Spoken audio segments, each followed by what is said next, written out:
కావాల్సిన ఇంగ్రీడియంట్స్ అన్ని దాంట్లో ఉన్నాయి. మీరైతే ఎళ్లి ఎంజాయ్ చేయండి. క్లాసులు తీసుకోండి. మంచిగా క్లాస్ నేర్చుకోండి. ఫ్యూచర్‌లో ఎగ్జామ్స్ ఏమైనా వస్తే మీకు చాలా ఉపయోగపడతాయి. ప్రతి పాయింట్ కూడా పిన్ టు పిన్ మన రామ్ చరణ్ గారైతే మనకైతే చెప్తారు క్లియర్‌గా. ఐఏఎస్ ఆఫీసర్ ఎలా ఉండాలి, ఒక రాజకీయ నాయకుడు ఎలా ఉండాలి క్లియర్‌గా చెప్తా ఉంటాడు. మీరైతే చాలా ఇంట్రెస్టింగ్‌గా క్లాస్ విని, బాగా నేర్చుకొని బుద్ధిమంతులుగా ఉండాలి. మెగా అభిమానిగా నేను ఇదే కోరుకుంటున్నా. రామ్ చరణ్ ఫ్యాన్‌గా ఇదే కోరుకుంటున్నా. ఖచ్చితంగా రామ్ చరణ్ గారు చెప్పింది ఫాలో గాండి. ఇంతకుమించి నేనేం చెప్పలేను. ఇంకా అని ఈ సినిమా గురించి చెప్పరా అండి, క్లాసుల గురించి చెబుతాడు అనుకుంటున్నారా?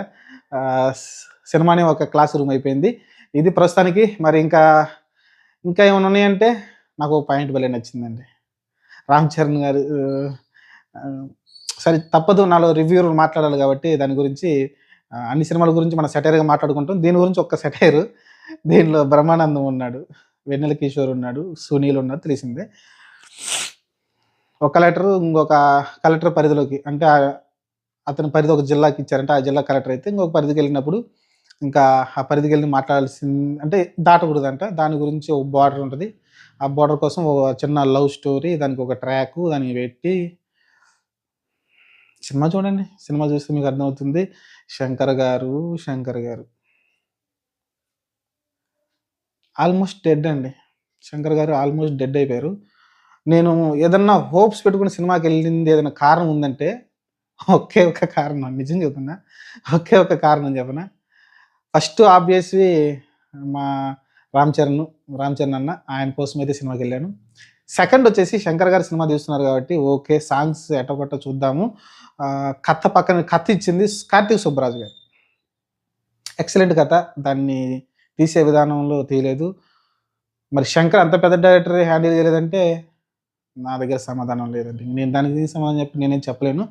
అంత పెద్ద మంచి కథ పెట్టుకొని శంకర్ గారు దాన్ని డైరెక్షన్ చేయలేదంటే నేనేం చేయలేను. మీరు తిట్టుకోవచ్చు, శంకర్ ఫ్యాన్స్ ఏమైనా చేసుకోవచ్చు. దాన్ని నేను ఏం చేయలేను. సరే ఇదండి. మీరైతే థియేటర్‌కెళ్ళండి, మంచి క్లాసులు వినండి. క్లాసులు బాగా నేర్చుకొని దాన్ని మీ జీవితానికి అనువదించుకోండి. ఎలా ఉండాలి, ఒక రాజకీయ నాయకుడు ఎలా ఉండాలనేది నేర్చుకోండి. మన రామ్ చరణ్ గారు బాగా చెప్తారు.